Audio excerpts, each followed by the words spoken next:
Hello everyone! Welcome to our video series where we learn history and English at the same time. Today, we're going to travel back in time to the Arabian Peninsula and discover the story of how Islam began and expanded. This is an amazing story full of adventure, change, and new ideas, and we'll learn some new English words along the way. Let's start our journey together. Long before Islam was founded, the Arabian Peninsula was a land of contrasts and diversity. In the south, the climate was mild, which means it was not too hot or too cold. This mild climate allowed cities to develop, where people practiced agriculture, crafts, and commerce. Agriculture refers to farming, growing crops, and raising animals for food. Crafts means making things by hand, like pottery, jewelry, and clothing. Commerce is about buying and selling goods, especially in busy markets. These southern cities were lively and full of people working, trading, and creating new things. Now, as we travel north on our map, we see a vast desert landscape. Life here was very different. The people who lived in the desert were called Bedouins. They were nomadic, meaning they didn't have a permanent home. Instead, they moved from place to place, setting up tents and traveling with their camels in search of water and grazing land for their herds. These nomadic Bedouins made their living by herding animals, such as camels, sheep, and goats, and sometimes by conducting raids on other groups. The people of the Arabian Peninsula had many different beliefs. Most were polytheistic, which means they believed in many gods. Despite their differences, one thing united them: the pilgrimage to Mecca. Each year, people from across Arabia traveled to this important city to worship.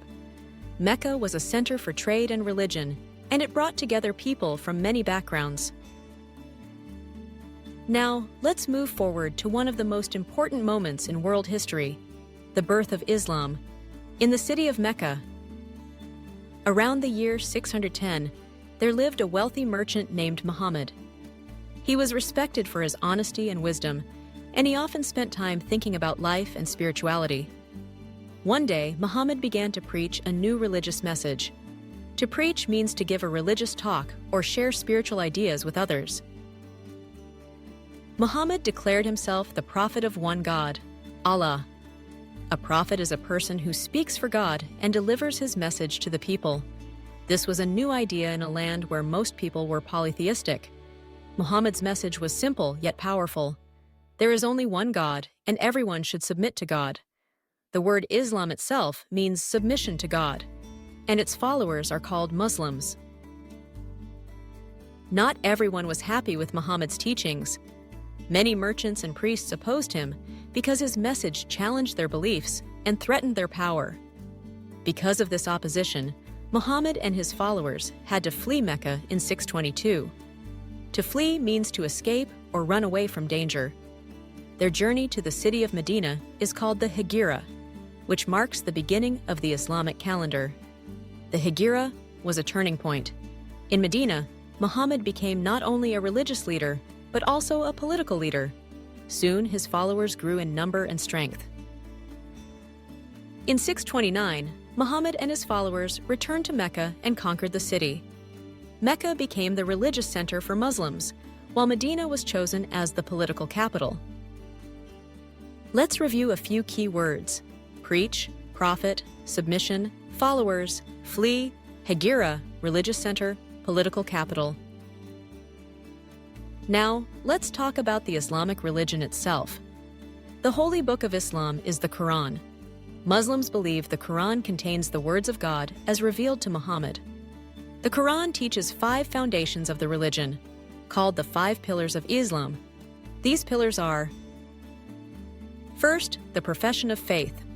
Muslims declare that there is no God but Allah, and Muhammad is his prophet. This simple statement is the heart of Islam. Second, daily prayer 5 times a day. Muslims pray at specific times facing Mecca to remember and honor God. Third, giving alms to the poor. This means sharing money or goods with those in need. Charity is an important value in Islam. Fourth, fasting from dawn to dusk during the month of Ramadan. During this special month, Muslims do not eat or drink during daylight hours as a way to show self-discipline and gratitude. Fifth, the pilgrimage to Mecca at least once in a lifetime. Every Muslim who is able must visit Mecca as an act of worship. Muslims pray in mosques, which are special buildings for worship. Their prayers are led by imams, who guide the faithful and teach them about the religion. Let's focus on some key words: holy book, foundations, profession of faith, fasting, pilgrimage, mosques. After Muhammad's death in 632, there was no clear heir, so a struggle for succession broke out. The Arabs divided into two main groups, Shiites and Sunnis. The Shiites prevailed at first and installed the first four caliphs. A caliph is a leader of the Muslim community. Under these caliphs, Islam expanded rapidly, stretching from the Mediterranean Sea to the Indian Ocean. The Arabs were generally tolerant of the conquered peoples. To be tolerant means to accept the beliefs or actions of others, even if they are different from your own. People who did not convert to Islam only had to pay regular tributes, which were payments made to show respect or avoid conflict.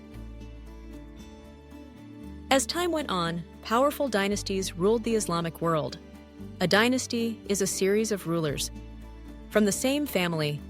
In 644, the Umayyad dynasty came to power and continued to expand Islam into North Africa, the East, and the Iberian Peninsula. Later, in the mid-8th century, the Abbasid dynasty took over. They reorganized the government and established emirs, or local rulers. In the 9th century, the Abbasids conquered Byzantine Sicily. Eventually, the Islamic State broke apart, and places like Cordoba in Spain and Egypt became autonomous. Autonomous means independent. They governed themselves. Still, even as the political borders changed, Arab society remained united by their language and the Islamic religion. Now, let's take a moment to practice the key vocabulary we've learned from our story. Nomadic. This word describes people who move from place to place and don't have a permanent home. The Bedouins were nomadic. Preach. To preach means to give a religious talk. Muhammad preached about one God. Prophet. A prophet is a person who speaks for God. Hegira. This is a very important word. It refers to Muhammad's journey from Mecca to Medina. Tribute. A tribute is a payment that one ruler or state gives to another, usually to show respect or to avoid being attacked. Dynasty. A dynasty is a series of rulers from the same family. Conquer. To conquer means to take control of a place by force, usually in a war. Tolerant. Being tolerant means accepting the beliefs or actions of others, even if they are different from your own. The Arabs were tolerant of the people they conquered. Pilgrimage. A journey to a holy or sacred place. Crafts. To skilled activities, especially making things by hand. Fasting. The practice of not eating or drinking during a specific period of time. Great job! You've learned about the rise of Islam and practiced your English. Thank you for joining us on this journey through history and language. See you in the next lesson.